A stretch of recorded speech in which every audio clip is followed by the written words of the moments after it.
welcome to the M2 Podcast. I'm your host, Michael Ante. My co-host right here is Kyle Heath. This is the show where we cover this week's gaming industry-related news. We're talking new and upcoming games, technology innovation, general gaming industry-related news, and then we occasionally sprinkle in a little bit of esports and personalities. So without further ado, Kyle, what have you been up to, man? How you been? How's it going? I'm good, dude. I've been chilling, this past week.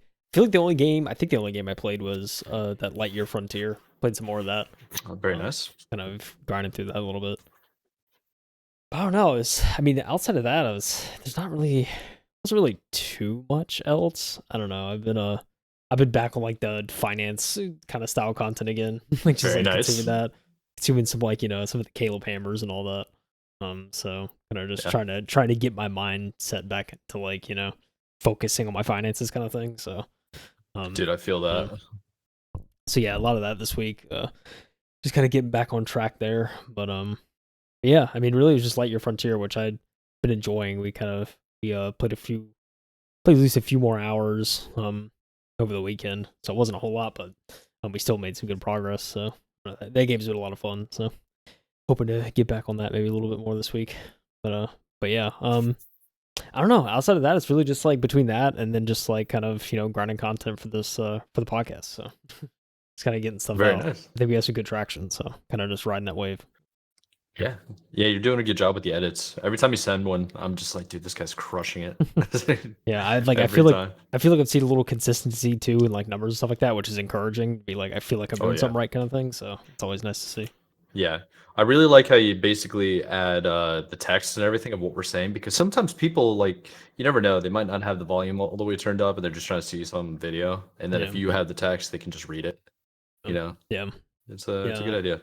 Yeah, I think it's helpful to have, and like every time I see podcast related shorts, there's always like some subtitles or something. So I feel like for sure. I feel like it's like cleaner if you just add it yourself, kind of thing. So I did. But yeah, dude. Nice, dude. What about you, Mike? You been grinding games, dude? Not really, to be honest. I tried to play a little bit more Halo, and then I just got kind of sick of it. We had somebody in town this last weekend, so I usually game more on the weekends than I do on the weekdays. But with somebody here visiting, I was like, I'm not going to be on the computer the whole time, kind of rude. I did get a chance to watch Roadhouse with Jake Gyllenhaal, I think. Yeah, I saw the trailer for that, I think. Yeah. Everybody was like talking trash about it, but I mean, I like bad movies, so I enjoyed it. And I thought it was entertaining. I've also been watching a lot of Tokyo Vice on HBO. My coworker said I had to watch it, and he was right. That good show. But like in terms of actual gaming content, or like, dude, I've just been chilling watching YouTube, really. I'm doing the same thing that you're doing, like not in terms of finance, but just trying to get disciplined again like I used to be. Yeah. I think when everything went into lockdown, I got kind of lazy, and I've noticed that. So I was like, you know what? Let me step it back up. So trying to get back into, like, the weather's getting nicer. I fixed up the bike a little bit, my bicycle, to ride in to and from work, get that outdoor air, always good. Trying to go to the gym a little bit more consistently, a little bit more intentional, because sometimes I'll just go in there and just BS around, and I'll do my whole workout, but it's like I'm kind of taking my time, Yeah. So it's like, let's speed up the pace. Let's like actually like maximize our efforts here. Yeah. And the other thing I'm trying to do is just keep the house in order. So like I told you earlier this morning, about the house is just a wreck, and I got home from work yesterday. I'm like, nah, we're taking care of all this. So I literally got home at like 4:30 and just did cleaning for like 5 hours. Oh my gosh. I went hard. Jeez, dude. Like everything's hard. Oh yeah, dude. I there's like more stuff I gotta do. There's like little things that always stack up that you can never really get done, if you know what I mean. Like there's always gonna be dust everywhere. But it's like I need to dust this area in particular because I have all my electronics in here. It's a little bit concerning. And I feel like the static electricity really builds up around the PCs. Yeah. Yeah, it's really interesting. I feel like my mindset's changed a lot like over the past couple of years when it comes to like cleanliness and stuff like that, especially around like the house. I feel like, because like I don't know, there's something about like, because and then like maybe I heard it somewhere, but there's like some like there's always going to be dishes, like there's always going to be dust, like there's just things that are there's things that are always going to be. So it's like it's almost like worthless. It's not really worth the time to get like upset or like ornate over it. I'm just like, well, it's always going to be there. So I think I think True. you like, and I mean, it gets to a certain extent too. Like, if it's all like not your dishes or anything like that, that's one thing. You could probably Yep. like get on someone about it. But like at the same time too, it's just kind of like, nah, it's always gonna be there. So it's one of those things. I guess I'm conditioned to a certain extent to just be like, let's just get it done, kind of thing. Yeah, yeah. I think I had the same exact mindset as you for the last like couple of years where I was just a little bit more laid back. But what I used to do, and I think what I'm gonna start doing again, is this idea of like if there's a problem that you have right now, then you should take care of it right now, no matter how small it is or how big Yeah, it is. Just take care of it as quickly as possible because if you don't, then it becomes a bigger issue later on. yeah, Like usually with procrastination, it's like I'm not saying be like crazy about it. It's like some nights, yeah, you just ate. It's been a long day. You don't have to clean up the yeah, dishes right away. yeah, But it's exactly. Yeah, like don't let it sit for a week. It's like maybe the yeah, next time you're in the kitchen, you got time, and you're just like, it's easier if I do it now than I do it later. right. Yeah, And yeah, that's that's been something that I've kind of like I said, discipline I haven't really had. yeah, I haven't really been doing as much as I used to. So I'm just gonna prioritize a little bit more of that, and it's gonna put me in a better mood overall, just to be fully organized, fully cleaned out, and then like concentrating on whatever gets in the way I can get done. yeah. And that should transfer over to the podcast more often, I think. Yeah. Which will I be mean, I feel helpful. like, no, probably one last little thing before we hop off of this stuff, but it's like, I think too with me, like, just like, ever since it's been a month now of like me like taking cardio workout more seriously. Cause like I Yeah. used to like always, like I would always lift and stuff, like just kind of maintain health, but I never did like any high intensity training kind of thing. And I don't know, ever since Mhm. incorporating that, like, I feel a lot better than like I feel like I ever have. And it's like, I feel like that's Oh kind yeah. of spilling into other areas of my life. And I don't know, like, and like with the podcast stuff, it's like I like doing like the shorts and stuff like that. I always enjoy doing them, but like I feel like for the longest time I was just like I would always be like, oh, I should probably like make some content or here, like just take an hour and do this and that. And I just never did. And I was just getting like too, into my head or something like that, I guess. Oh And yeah. so like for me, it was like I feel like just kind of having a little more discipline, like you were saying, towards the stuff about like maintaining that exercise and like actually trying to like make some like steady or like I guess like the 1% progress every day towards something. It like compounds into something greater. So I don't know. That's kind of the mindset I think I've been taking more recently, and I don't know. It's made me just enjoy things more, I guess. And I'm just more like I feel like I'm kind of more productive than I ever have been. So I don't know. I'm hoping it kind of continues, but it's like I'm trying Heck to yeah, dude. discipline myself to stay on track. And I don't know. It's so weird. I feel like the running was what like it just feels good. Like I don't know. It feels good to just It, be active, and I think it's spilling over into other aspects. you know, it's one of the things that I actually did when I was at like my lowest low that I've told you about. One of the things I never stopped doing was running. Yeah. And the reason why it's like I remember I was like when I was training and I was on a soccer team, the man like the coach was saying he was like if you ever feel bad just go for a run. And if you can't run then go for like a hike or a long Yeah. distance walk. Like do something where you're moving your entire body like running does and do it until you are basically tired and you don't want to do it anymore. Yeah. And the reason why is like your body automatically gives you endorphins. It's like the cheapest bit of endorphins that you can possibly get. That's why It you get literally people that is. are Yeah. just obsessed with the gym, right? Yeah. And then like people literally like workaholics, like workoutaholics, like total like what do they call them, gym rats? Like Yeah. those Yeah. guys literally become depressed after like a week of not working out Yeah. because they don't have those like cheap endorphins and they like you got to have something that builds you up regardless of what it is. Yeah. Just I think by cheap it's like everybody can walk. Well, not everybody, but you know what I mean. Like there are little things you can do to move Yeah. the body. Yeah, for sure. Yeah, I don't know. It's like I don't know. It comes back to it may sound kind of woo woo, but like you are like kind of more connected with yourself. I feel like when you Oh exercise and stuff yeah. like that. So that's been my experience, and I think running is really like exaggerated that part of like of that journey for me. I think. Oh, for sure, dude. I got well, like the article that we're talking about actually kind of goes into a little It bit of kind of health does, yeah. stuff. So this is actually on topic, but I do have a friend that is trying to like concentrate on his health by cutting out alcohol, like caffeine, tobacco, and nicotine, all these other Yeah. things. And he didn't really have that mindset of like I should do it. I'm just like, well, you have a kid, and he's just like, yeah, but I mean, like I don't really. I was like, dude, go run a mile and try to get it under 8 minutes and tell me how you feel.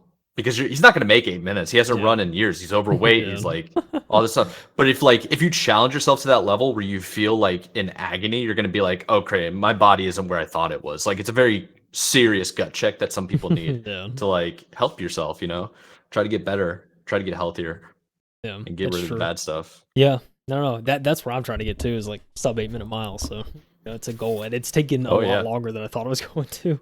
But dude, it's no joke. But I've been enjoying the progress I've made already, just in a month. So it's I'm gonna keep doing it, I think. So, well, I know you can do a 5K. So if you just keep doing your 5Ks, don't stop. Then like every week to 2 weeks, do the mile where you're trying to do an 8 minute mile. Yeah, and you probably will get it. Like eventually you'll get it. Yeah, for sure. Yeah, it's all about pushing yourself and pushing your body. And you know what, Mike? Pushing your mind. That was a good segue you got there, because that's our first article. Yeah, this article is about Neuralink, and it's one of those things like I kind of just I haven't heard too much about it, like but I just heard that there was like a first human patient recently, and so yeah, I really wasn't like too concerned, or like I wasn't looking into it too much until this article came out. This is from IGN. This is particularly Anthony Wood over at IGN. So the first human patient to receive a Neuralink brain implant used it to stay up all night playing Civilization 6. I feel like such a sick use for Neuralink. He said, quote, "It was worth it. I think is the best way to put it. It was awesome." So that's awesome. I'm excited to hear like the feedback. It's so interesting. So like I read the article a little bit beforehand. The first sort of few paragraphs is really just set up, and so I think it's worth mentioning. So the first super recipient of the Neuralink brain implant has shared new details about his recovery and experience of living with an experimental assistive tech, which has allowed him a greater level of freedom and autonomy, including the ability to pull an all-nighter playing Civ 6. Sid Meier's, baby. Neuralink Neuralink co-founder Elon Musk took to X Twitter in January to reveal that the company had implanted its first brain-computer interface in the head of a human patient who was recovering well following the surgery. Billionaire also hinted at the time that the implant was functioning well and had detected a promising neuron spike in a subsequent February update. Musk commented that the unnamed patient had seemingly made a full recovery and was even able to use the implant to manipulate a computer cursor with thought alone. Finally, on March 20th, Neuralink posted its own update on X in the form of a 9-minute live stream in which the 29-year-old implant recipient Noland Arbaugh used the technology to play a digital version of chess while discussing how living with the experimental aid has changed his life. So this is pretty crazy, Mike. He's playing chess with his brain, dude. Does he count as a cyborg? At this rate, I would think so, right? Chess. I would definitely call myself a cyborg if I could do this. So, quote, "It was like using the force on the cursor, and I could get it to move wherever I wanted.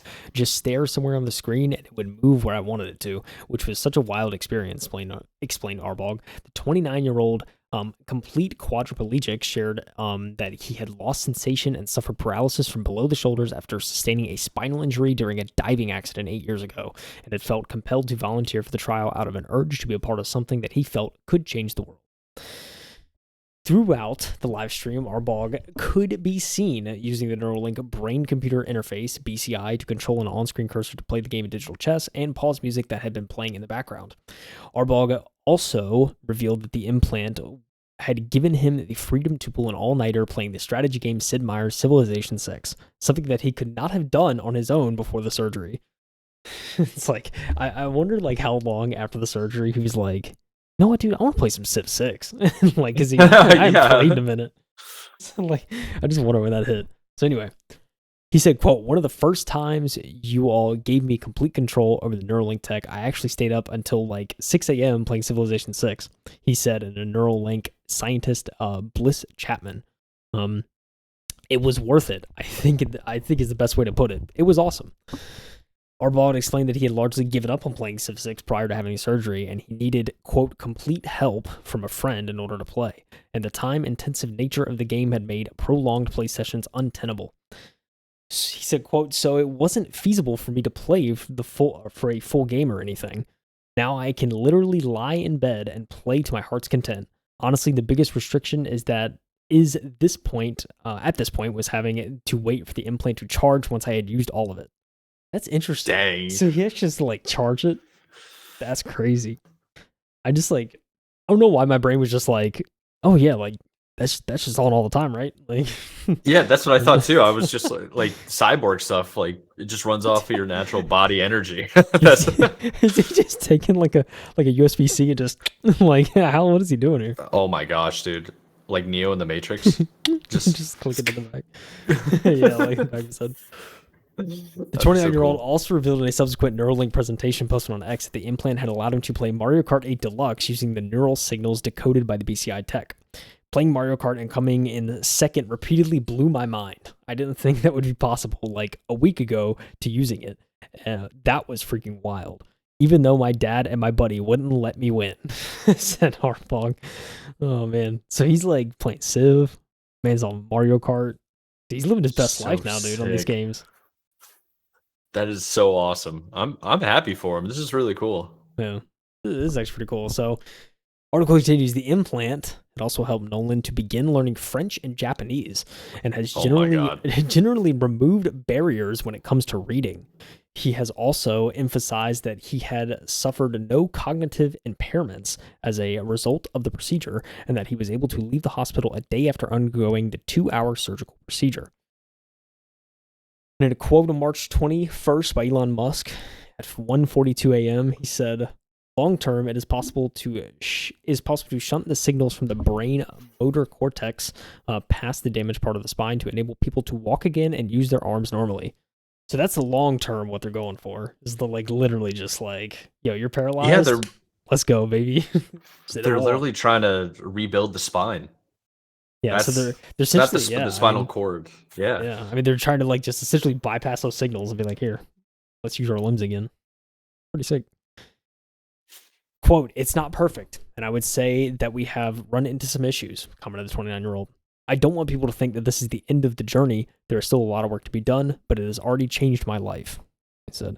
Soon after Neuralink posted a video, Musk took to X to reemphasize his ambitious long-term goal, which we just read. Neuralink has also discussed the possibility of using implants to stimulate regions of the brain in order to help blind patients to see with the aid of cameras. Neuralink, so dude, that'd be kind of nuts. Blind people with like cameras, like, dude, what?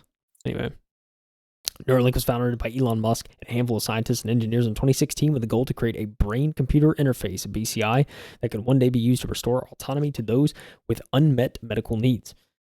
In order to use the interface, a patient would have to undergo an invasive procedure performed by a surgical robot, in which a circular section of the skull is cut away to make room for the implant. During the operation, a collection of ultra-thin electrode-carrying threads are inserted into key areas of the brain, where they record neural activity, then transmit via the implant to the Neuralink application, which decodes the data into executable actions such as an order to move a computer cursor to a designated point. The company has attracted significant controversy in recent years, owing the concerns surrounding the treatment of animals used in the pre-human trials. In December 2022, Reuters reported, citing official documents and interviews with over 20 past and present Neuralink employees, stated that the company's experiments had led to the deaths of over 1,500 animals, including monkeys, pigs, and sheep, since 2018. Oh my gosh. That's some crazy trials. Yeah, that's a lot of animals. PETA was probably very upset. Yeah, for sure. To say the least. It is not uncommon for animals used in healthcare trials to be euthanized at the end of the study. However, according to Reuters sources, pressure from Musk, who was allegedly frustrated by the company's apparent lack of progress, had reportedly caused Neuralink scientists to adopt a rushed approach to some surgeries, which in turn allegedly led to avoidable mistakes being made that caused needless death and suffering for animals involved. Boo! That's rough. Is that shocking that Musk is over here putting pressure on people to finish the job? Yeah. He's notorious for that. Oh yeah. Yeah, I mean, it seems like, so I mean, feels like the rest of this article is kind of, talking about those bad trials and kind of what went on leading up to this point. But yeah, I think overall it's kind of crazy that, that the Neuralink is working in a human and he's able to like play games that he wasn't able to play before, and it seems like there's an upward trend and it being a positive enhancement, I guess you could say. Yeah, I think you're right. I mean, it definitely comes at the cost of animals for sure, Yeah. and it's really unfortunate. But the other thing is like for people to be allowed to see again or to walk again, to get full mobility in their body again would be like that's groundbreaking. We're really getting into the point where we can rebuild our bodies like cyberpunk and do upgrades. I could see this being an upgrade for people, you Yeah. know? It's just like if you're a normal, healthy person, you're like, oh, just go get Neuralink implanted, and now you no longer need to use your hands and arms or anything. Yeah, now, You can, you can like learn any language instantly and just be fluent and that'd be yeah, crazy. it really is getting into that Matrix level stuff. Imagine tapping into a chip that's sticking out of your head, and you know every language ever, and you do Dude, upgrades. yeah, it's crazy. It's like it's so weird. Like it's cool and there's also a level of like scariness to it at the same Oh, it's time. It's terrifying. like, dude, it's like what Terrifying. it's just like I don't know, what are we doing? Like it's cool. Like I'd be interested to see kind of the good it can do, but also it's just like can't help but just be terrified by it. At least I can. So Yeah, I could definitely see this getting regulated for yeah, sure. for sure, yeah. But for right now, just helping out people that couldn't otherwise entertain themselves. Like for this guy to go out and play probably one of his favorite games. I mean, it's got to be a good game that he appreciates to be playing until 6 a.m. in the morning, Yeah. like all night. Like this is really cool. That's probably like when you're paralyzed like that. I'm sure you got to feel like nothing else is ever gonna um, you're never going to be able to do things again. Yeah. So to go out and play your game and not need the help of somebody else, that's got to feel like amazing. That's got to be a magical moment for you. Yeah. For sure. Dude, it's I can only imagine the amount of like dopamine going through his head, like when he was just playing Civ all night. He was just like, dude, I get to do this on my own. But yeah, it's got to be an awesome feeling. So big ups to my man's. He looks so happy too in the video for Yeah, Neuralink. yeah, Dude is just grinning and he's cooking yeah. his friend. Oh, good That's stuff, dude. cool. Nice little kind of feel good article, I guess. But we Finally. move on to honestly, it's not really like a crazy article, but the news behind it I thought was interesting. So Yeah, this next one's pretty interesting. So it comes from let's see, well it comes from Game Industry Biz and is Jeffrey Rousseau or something? yeah, Rousseau, Jeffrey that's what I say. I don't know if that's right. Russo. I think your Russo seems way better. Yeah, Game Industry Biz came out with this article and it's titled Kotaku Editor in Chief Exits Due to Parent Company's New Guidance Directive. So Jen Glennon is the editor in chief. He resigns after 5 months into sorry, not Jen. I said Jin, didn't I? He misgendered. Yo, this is crazy. My bad. My bad. I'm just Jen kidding. Glennon resigns after 5 months into her role while the publication deprioritizes news. What does that even mean? Oh, you'll Okay, find so out. Kotaku, You'll find out. yeah, this is like I saw YouTube videos of this and I saw people reacting to it, and I was like, dude, I want to read it myself and then get my own opinion. But let's go. Kotaku editor in chief Jen Glennon has exited her role after reportedly due to a new editorial direction from GO Media, according to Aftermath. Interesting how Aftermath is now calling out this article because didn't Kotaku lose a couple of writers to Aftermath? I'm pretty sure, yeah. Yeah. So this is pretty interesting. So per Glennon's letter of resignation, the parent company, GO Media, mandated that the game's publication focus on game guides and deprioritize news. It's going to shift. Mandated that the game's publication focus. Okay. So this is the letter of resignation. I firmly believe that the decision to invert Kotaku's editorial strategy to deprioritize news in favor of guides is fundamentally misguided given the current infrastructure of the site. This decision is directly contradicted by months of traffic data and shows an astonishing disregard for the livelihoods of the remaining writers and editors who work here. According to a source familiar with the matter, Kotaku staffers are expected to create 50 guides in a total a week. Aftermath notes that the site's landing page area, a space typically home for major stories and breaking news, has been replaced by tips and guides. Glennon was hired back in October 2023, and with her exit, Kotaku lost another editor-in-chief in under a year. Back in August 2023, Patricia Hernandez was reportedly fired following a personnel disagreement. Oh Let me man. ask you something. Let me just Lord. ask you an open-ended question, dude. Okay.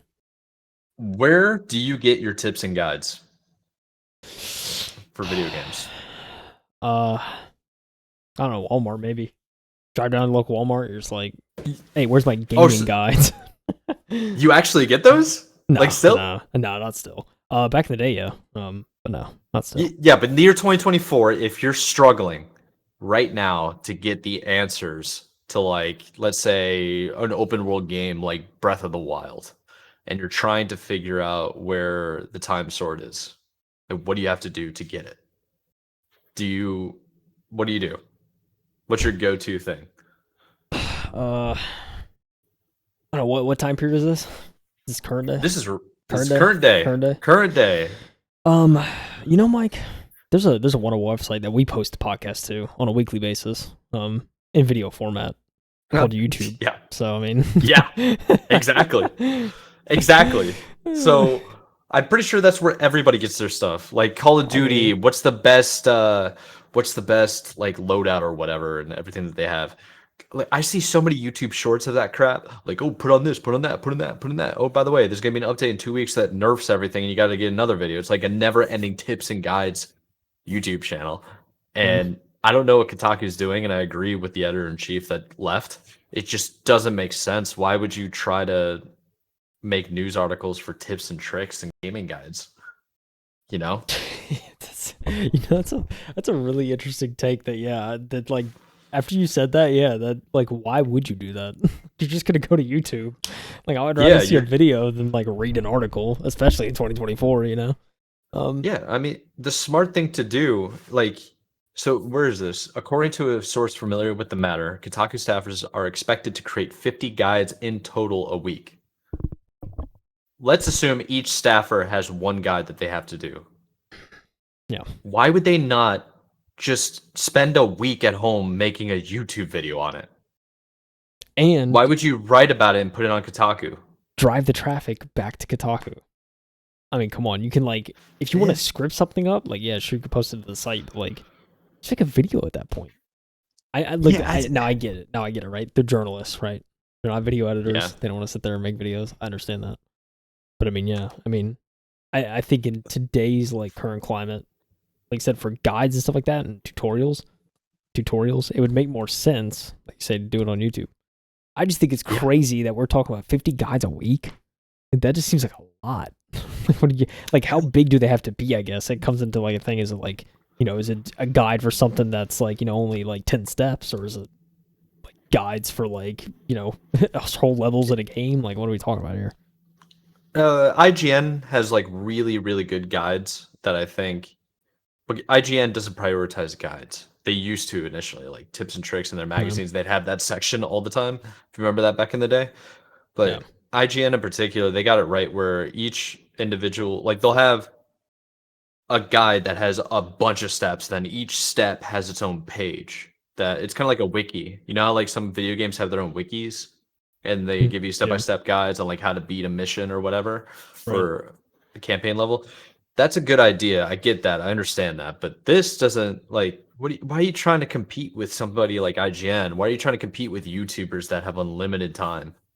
Like, you know? Dude, also, like, I just love when they were talking about, like, because she was saying, like, it directly contradicted by months of traffic data that shows the disregard.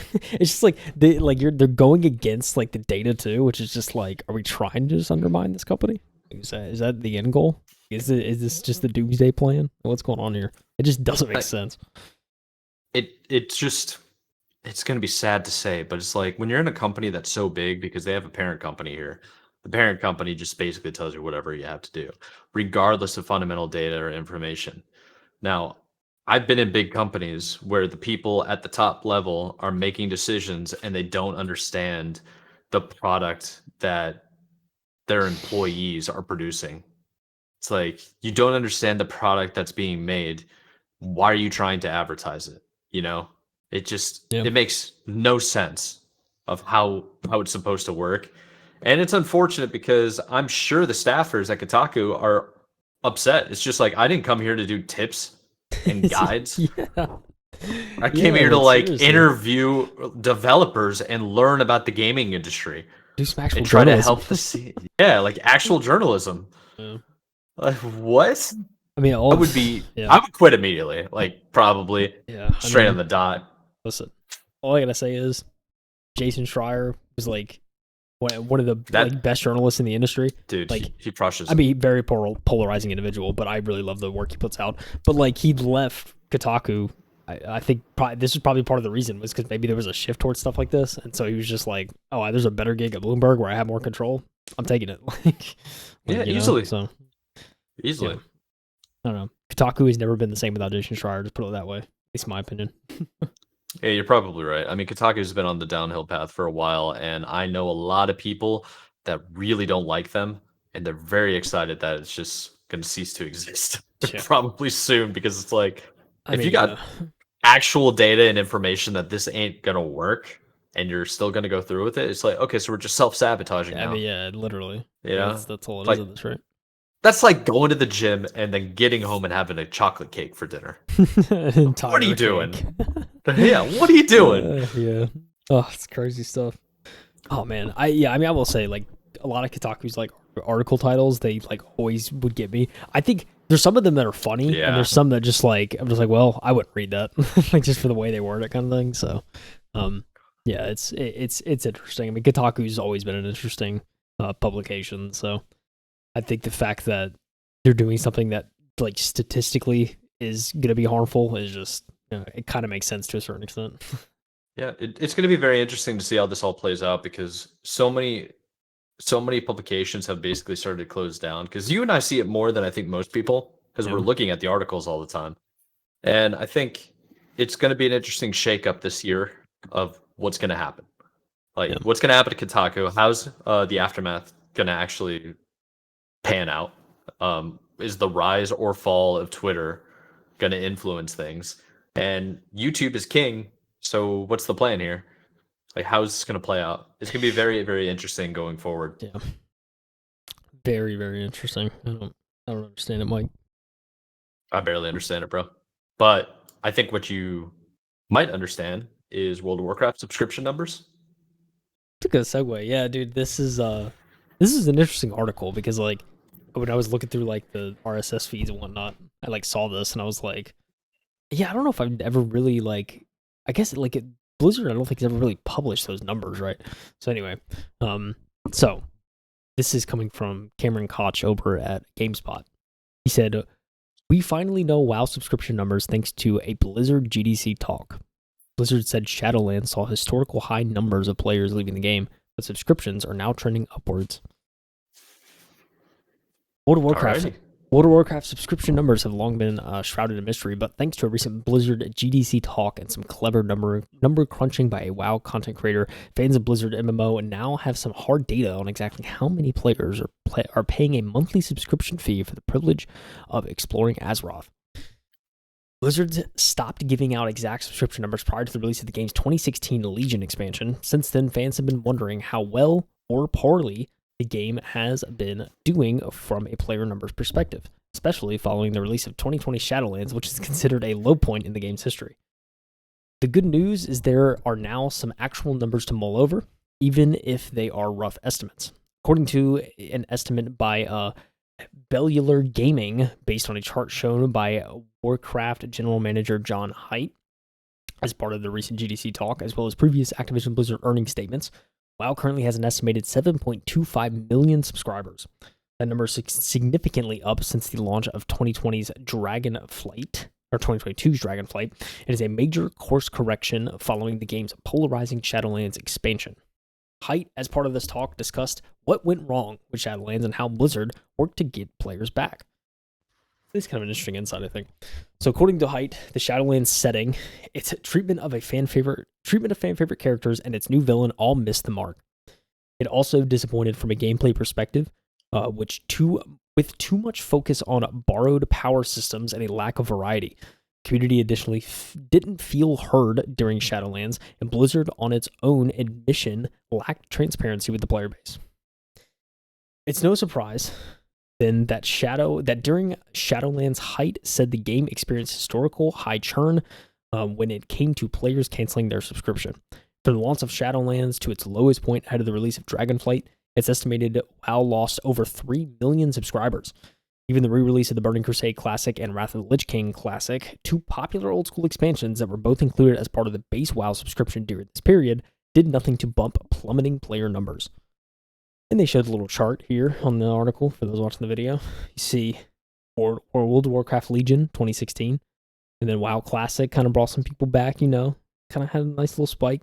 Shadowlands dropped, and then it just plummeted, and then it was down for a year or two. It's really low, and then now with new expansions coming out and kind of the War Within supposed to be the expansion coming out this year, it seems like numbers are back up. And then there's a nice little kind of number chart someone drew up of just kind of where numbers were throughout the process. WoW Classic, dude, brought people back for sure. And a nice little, it says estimated 8.27 million players or subs. And I forget how much WoW is, but dude, isn't WoW 15, 20 a month or something like that? Subscription fee, it's around there, I'm pretty sure. I've actually never played World of Warcraft ever. Yeah. All my friends did at one point, but I'll look it up while you keep going. Yeah. So it continues. Dragonflight's launch saw a spike in subscription numbers, as is usual for an expansion launch. The numbers then began to dip once more before steadily rising over the course of the expansion, an upward trend unseen in recent WoW history. In earnings statements, Activision Blizzard stated that subscriber retention numbers of Dragonflight were stronger than other more recent expansions, and Blizzard continued to build on the momentum with frequent content updates and more communication from the development team via a year-long content roadmap. Late last year additionally saw the release of WoW Classic Season of Discovery, which looks like it provided another strong uptick in subscription numbers. All of the numbers discussed above are estimates, but according to Windows Central, are fairly accurate according to its own sources. WoW subscription numbers are trending upwards ahead of the game's 2024 expansion, War Within, and seems to indicate that Blizzard's course-correcting actions post-Shadowlands are working. The War Within will kick off a 3-expansion storyline Blizzard is calling it the World Soul Saga. As with any new expansion, the War Within will add new zones to explore and dungeons to complete. It will also introduce a new in-game activity that can be completed solo or with small groups, as well as a long-awaited account-wide progression system called Warbands. Blizzard recently unveiled a surprise limited-time battle royale playable in WoW called Plunderstorm, one that can be played by anyone with a WoW subscription. Oh, shit. We got us a little BR mic in WoW. Let's go.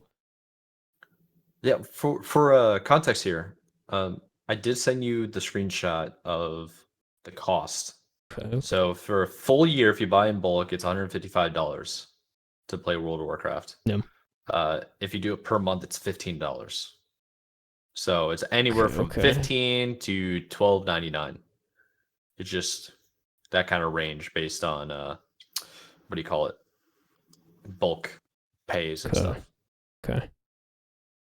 Not too bad. Not too bad. So what do you think? Do you think these numbers are accurate? Yeah, I think the numbers are probably accurate.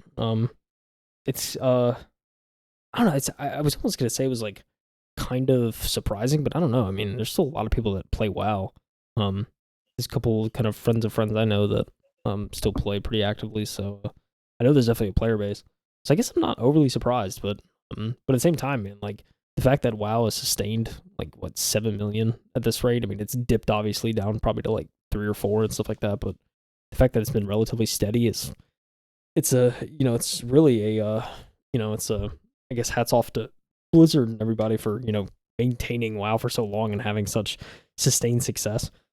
Because I mean, that's a decent amount coming in each month from each player. Times that by 7 million. That's a lot of nice little money for Blizzard there. Yeah, it's a very interesting article just in general from GameSpot, because I've only heard of so many people just being upset with the game in recent time. I know there's an element of nostalgia. I'm from the Halo community, so everybody's nostalgic over Halo 2 and 3, and they can't really get over the past is the past. So I think maybe some World of Warcraft fans might be a little bit negative on like the new stuff that's come out. But if these numbers Yeah. are accurate, that's honestly incredible. Yeah. That's 7.5 million right now. Yeah. Like some people that like I watch Asmongold stuff, and he was always saying that like the game's falling apart, nobody's there. But at the same time, everybody you know of has heard of World of Warcraft. They had a freaking movie come out not Yeah. too long ago.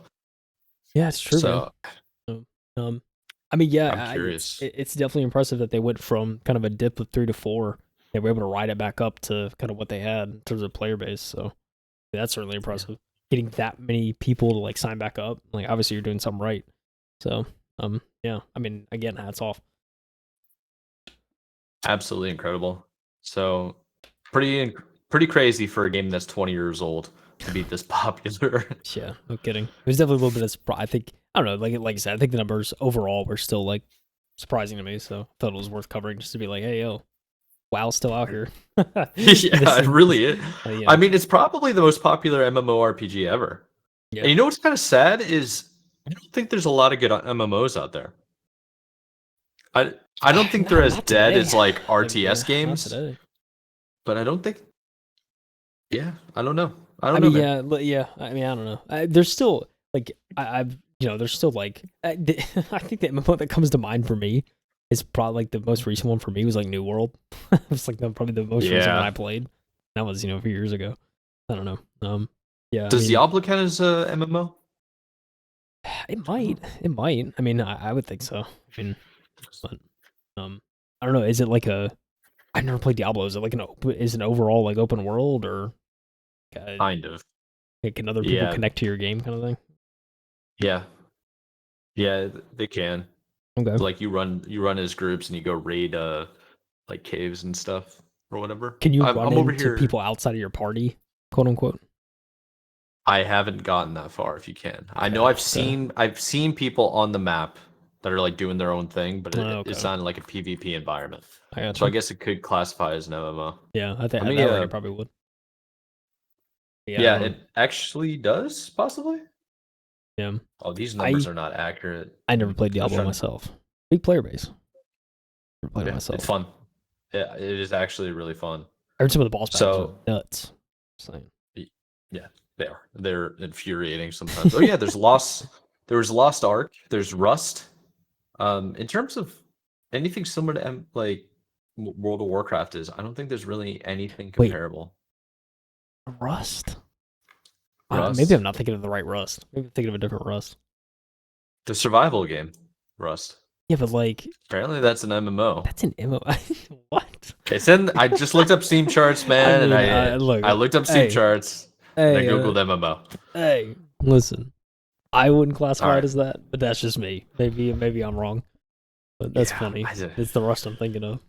Just like building stuff and you wipe in 5 days. That's true. Oh man. Oh buddy. You lose progression within a week. I'm just saying. You build it all up. Yeah, but the idea is like the storylines and like PvP is huge in that game. So. Okay. Yeah. All right. Things like that. I don't know. Maybe it's a different type of MMO. There's probably a subcategory. But yeah. All cool. This is the thing. I'm like, Xbox out here chirping. They're always chirping. Phil Spencer's all about that life. They always be chirping. So what Kyle Heath over here is talking about is an article that came from Video Game Chronicle, and it was written by Tom Ivan, who we've covered countless times. I feel my boy Tom. Let's go. Oh, buddy. So the title of the article is Xbox claims mass layoffs were the outcome of a concerning lack of industry growth. Microsoft recently announced plans to cut 8% of employees at its gaming division. Dude, they're always cutting jobs.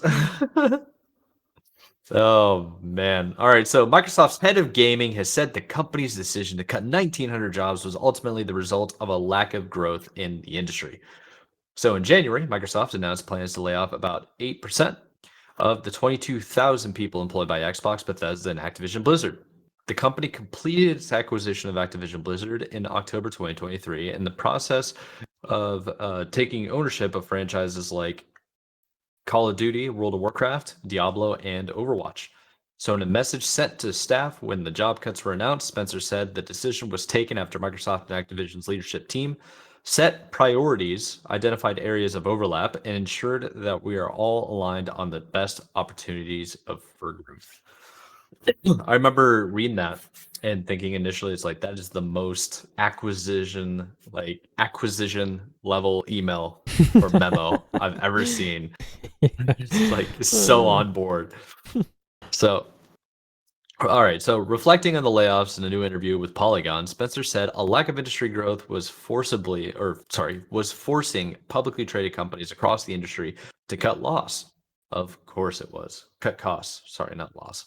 So, game developer Farhan Noor, who has been tracking job cuts dating back to the start of 2022 of videogamelayoffs.com, estimates that around 10,500 game industry employees were laid off last year, and less than 4 months into 2024, some 8,000 planned job cuts are already thought to be confirmed. Bro, that's a lot of job cuts. That's dude from 2022. I mean, it was 2023, I guess. And then, dude, we're about to hit that number 4 months into this year. Dude, what is happening? Well, we've already discussed what could be happening. We've already discussed what could be happening. I don't need to discuss it here again, but yeah. Yeah, long-time viewers now will definitely know. So let's go into this. So this is what Phil Spencer said in a quote. I'll say the thing that has me most concerned for the industry is the lack of growth. And when you have an industry that is projected to be smaller next year in terms of players and dollars, you get a lot of publicly traded companies that are in the industry that have to show their investors growth. Because why else does somebody own a share of someone's stock if it's not going to grow? This, I mean, that's a good point. The side of the business that then gets scrutinized is the cost side, because if you're not going to grow the revenue side, then the cost side becomes challenged, aka people get fired. Bam, severance. Bam. Yeah, see ya.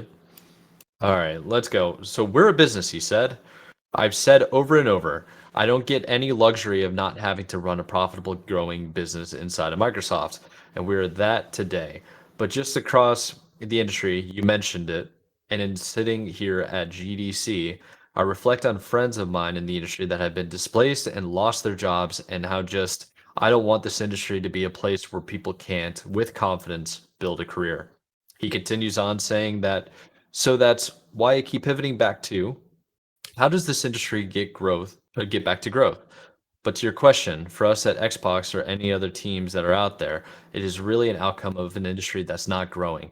It can grow and it will grow again, but you see this time right now and the implications have human impact. Geez. And we should all reflect on that and think about it. That's sad.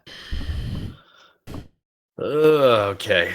Well, let's wrap this up and then I want to get your takes, okay? So there's only like 2 small paragraphs here. Let's get into it.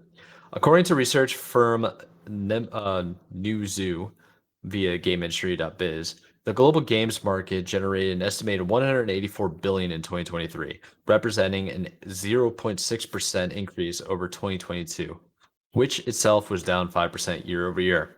It expects the games market to generate revenues of 189.3 billion in 2024, and for that figure to grow to 205.7 billion in 2026. Elsewhere in the Polygon interview, Spencer said ballooning game budgets and Gen Z consumer behavior were driving factors in the company's decision to bring more Xbox games to PlayStation and Nintendo consoles. Dang, so they must be concerned they're not going to get more subscribers. They probably think they're exhausting their Xbox fan base, and they're trying to go hijack some of the people on PlayStation and Nintendo. Right? It's going for the TikTok users, Mike. That's what we're going for here. The Gen Zers, they got more time than anybody. Yeah, seemingly. At least right now they should. Seemingly. Yeah, dude, I don't know, like, he's out here, like, spitting the uncomfortable truth, I think, right now about kind of, what's going on with the industry. And yeah, I mean, as a business, if you don't grow, it looks terrible, right? And it's, not what anyone wants. But I mean, it seems. I mean, towards the end of the article, we're talking about you know, expecting the games market to generate, more revenue over the next couple of years. I mean, granted, it's not. I guess in the grand scheme of things, it's not insane, but it's also like a decent amount of money. So, um, there's still going to be growth, but yeah, it's at a weird period right now, and we've discussed it in the past, kind of, what all the contributing factors that could be colliding together to actually make these, layoffs and everything, and the industry as a whole what it is right now. So, I think it's one of those things, we're probably at a low point, and hopefully the next couple of years we start kind of swinging back in the other direction, and maybe not overhire this time. That'd probably be nice. But yeah, I think I mean, yeah, I think to a certain extent though, he's totally right. I mean, it's a weird spot right now, and it's gonna be interesting to see how kind of the next few years play out, because it seems like revenue will probably go back up, but yeah, it's hard for businesses and companies to justify no growth. So it just is what it is, I guess. Yeah, that's a good point. You know, I'm scrolling through some of these articles, and every now and then I click on the comments and just kind of read what the comments say. And there are three comments in the comment section that I want to read for you. Uh, So this guy, Luck Hole, makes an excellent point. And he takes a quote essentially from like the idea of the businessman, right? So he goes, in quotes, number go up astronomically during lockdown because of the panty over here. And he goes, why numbers not still go up? And he goes, I hate business minds. And that's a very good point, because the problem is with investors, all they care about is percentage marks and how much the expectations are met or not met, and that's how they yeah, deal with how they handle like selling the stock or the shares or whatever. So I could definitely see that being an issue. The other comment is video games are a luxury, especially when a whole generation of young people can't afford rent, a mortgage, or food. It's like, yeah, that's a good bam, point too. And bam. then tying off to that is another comment that says, drop the starting price of games back to $60. Make an effort to convince your partners to do the same. Things will start to correct themselves again. I think that's a little bit archaic though, because we're getting into the subscription model of everything. True, So true. does the $60 really matter anymore? I personally don't think so, but I don't think so either. that's just me. I mean, my part with these subscriptions, like, it's a subscription cloud ecosystem now, Mike. You know what I'm saying? You get these kind of subscription models going. You can kind of distribute money accordingly. Um, yeah, I mean, I don't know. It is a weird time. Like, I mean, economically right now, it's getting bad. You know what I'm saying? Like, everyone's out here, and some people just can't afford to make ends meet. So That's a it's fact. unfortunate, man.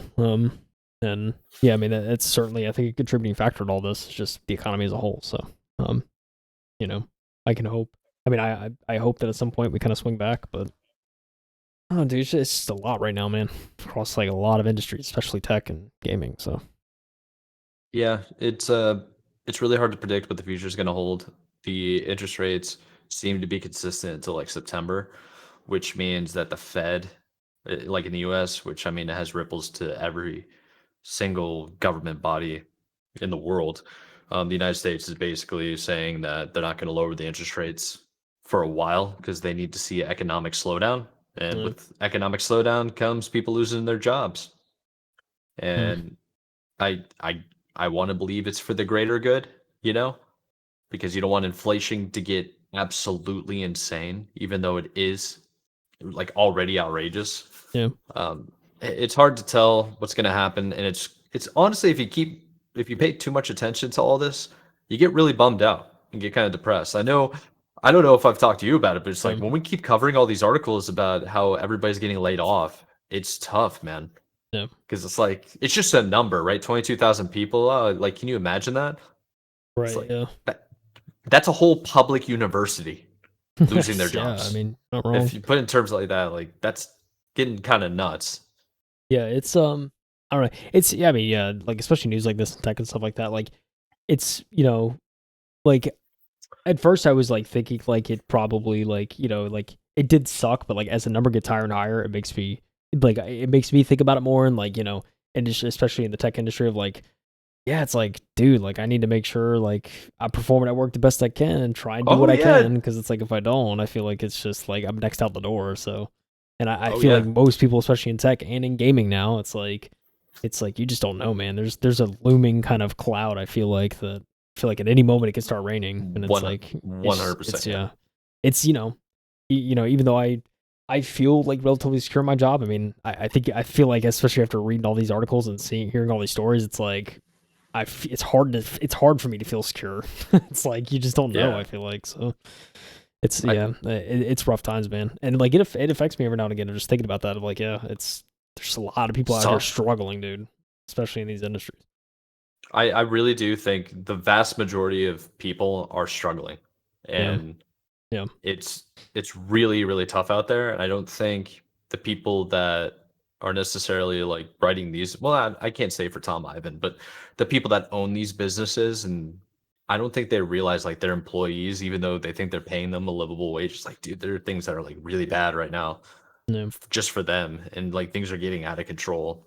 It's yeah, you just gotta hope that things, like, if you keep working and pick yourself up by your bootstraps kind of nonsense, kind of yeah, serious but kind of joking. Like, you gotta do what you can to benefit like yourself, like to take care of you and your family or yeah. whoever you got, so you need to support.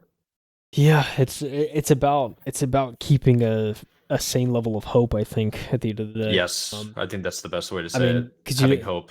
because you know what they say, the opposite of happiness isn't sadness, it's hopelessness, right? So it's about just Yeah. trying to keep a level of hope, and yeah, it can be hard to do, especially especially this year and kind of late last year. It's like it's been just been pretty tough. So yeah, I don't know. Something I try to do every day is just kind of keep that level of hope just there because at the end of the day, it's all you got for certain Yeah. stuff. So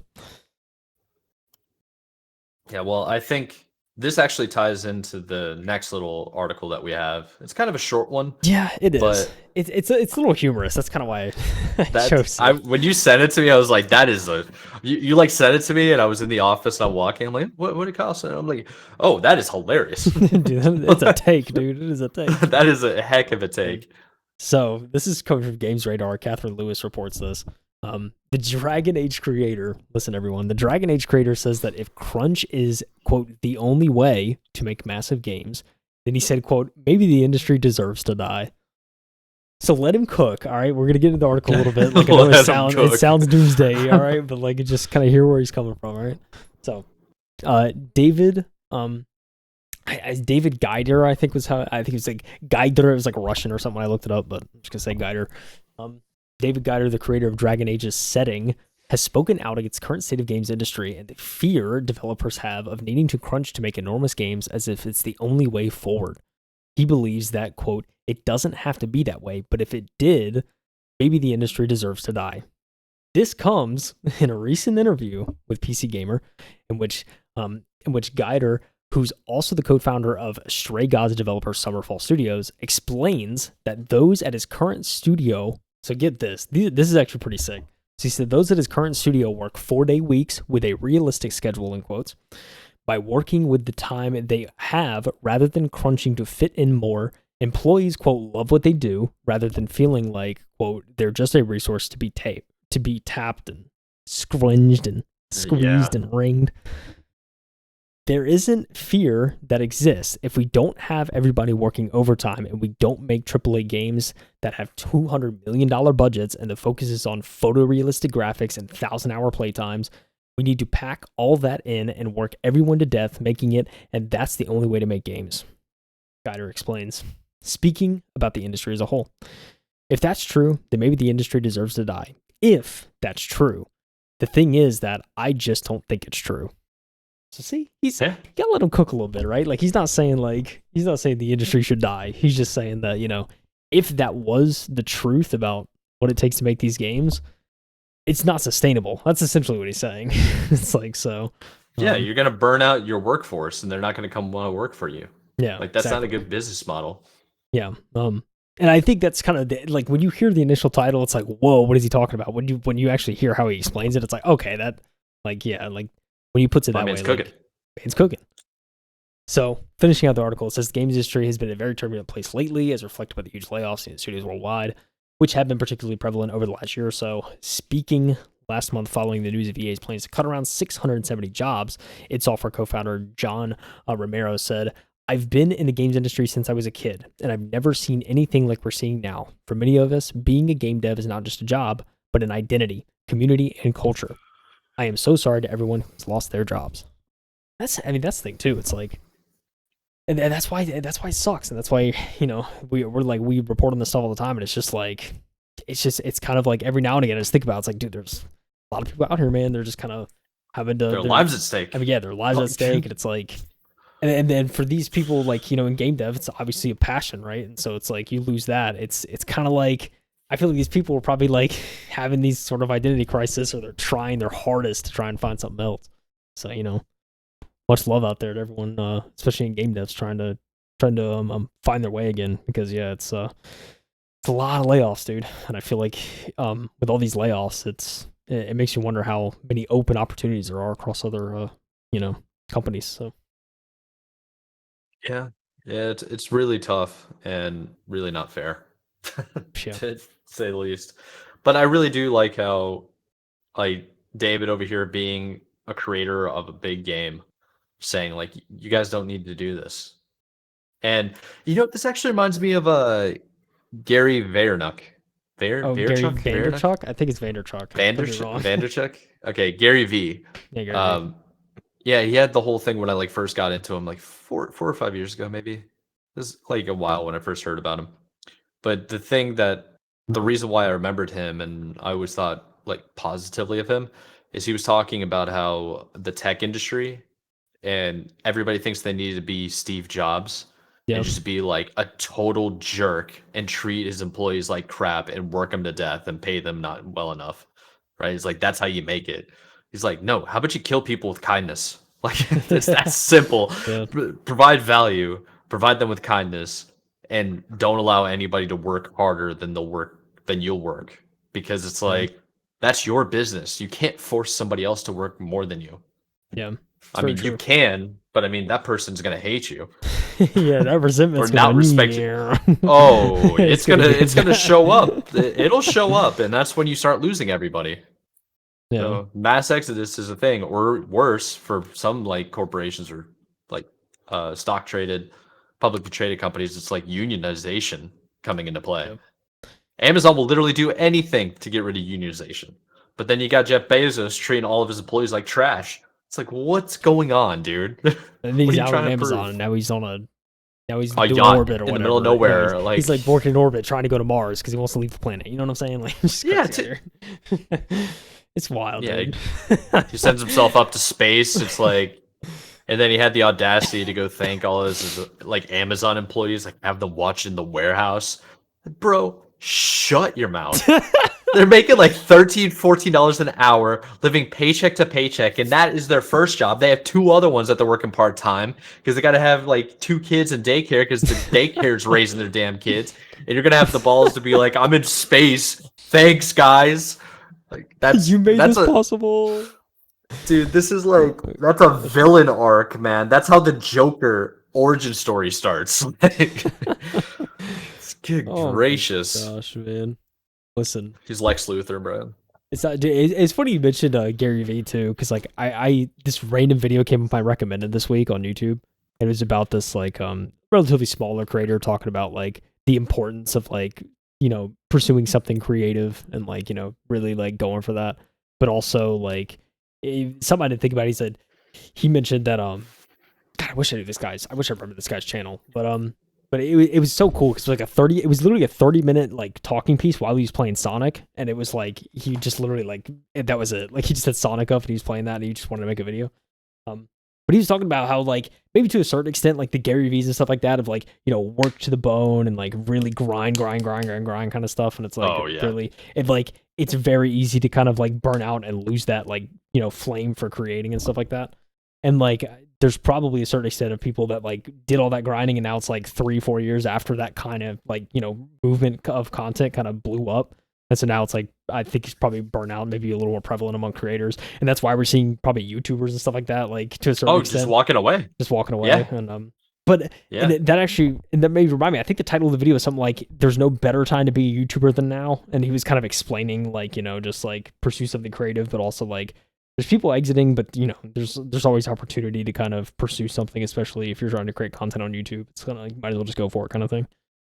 Oh, I don't yeah, know. you just gotta Very- be passionate about whatever yeah. you're doing. Yeah, very interesting mindset though. It's kind of just like that kind of grind set is kind of like I think just probably doing more harm than good to a certain extent. Oh For yeah. like creatives now. I don't know. Interesting stuff. Listen, Mike. All I'm saying is, maybe the industry deserves to die for burning people out and working them to the bone and sitting here grinding out overtime that we don't get paid for, and we're just crunching everything. Dude, I used to do that. It's brutal when that happens. It's not fun. It eventually wears you out, and then you're done for. Because you don't get sleep. And you know what happens when you don't get sleep? You die earlier, Mike. That's what happens when you don't get sleep. That's a fact. That is definitely a fact. You got to grind within reason. That's what I was talking about at the beginning of the episode. Just like having this idea of let's do our best to be as disciplined as possible. That way, when we do have to do the things we're supposed to do, we get it done efficiently and effectively. Yeah. Or like if you see problems right away, take care of it right away. Yeah. It's like don't let it sit. That's the idea. Yeah. Very true. I think it's important to always keep that in mind, Mike. But with that being said, I don't have any more articles. I ran out. Sorry. Yeah. I think I'm going to try to do our best to not ramble on at the end. I think we're just going to finish because I'm looking at the clock and this might be the shortest episode we've had in a while. And we crushed 5 episodes. And my dog, he chilling. If you got the video up, he vibing. How's it go? He showed the toes earlier, but I didn't mention it at the did. time because he was stretching. I saw you grinning. So he's absolutely sacked. So let's go ahead. Let's wrap this up. Do you have anything to add? I don't think so, right? No, I don't think so, dude. Keep an eye out for the content, baby. We rolling out this month, baby. Yeah. We rolling it out. Yeah, you're absolutely crushing it, dude. I'm really proud of you. Thank you. I'm liking the growth, dude. I'm excited. Yeah, it's gonna be a good time. I like people getting raged when it's just like, hey, we're just I'm based like in it, dude. Yeah, it's like the video you're watching is the initial reaction video. Just because the information came out later doesn't mean we're Very true. spreading misinformation. It is what it is, dude. Name of the game, it's baby. Not that big of a deal. Name of the game, Yeah, rage bait. We're grifters now. Subscribe to Grifters. m2podcast.com. Grifters.m2podcast.com. Heck yeah, dude. All right, enough rambling. Usual deal, and if this is your first time listening, this is the deal. At the bottom in the description of pretty much every single place where you're listening or watching, we have socials. You can check us out there if you want to. We got Discord if you want to join. We most importantly have timestamps of each individual article that we've covered and the links to the article. So check it out. Give the original writers their due, and yeah, I think that's it, right? I think that's it. So this has been the latest episode, your weekly review, M2 Podcast. I'm Michael Ante. This is Kyle Heath, and we're gonna catch you guys later. Peace out. Keep gaming, everyone. Bye. Keep gaming.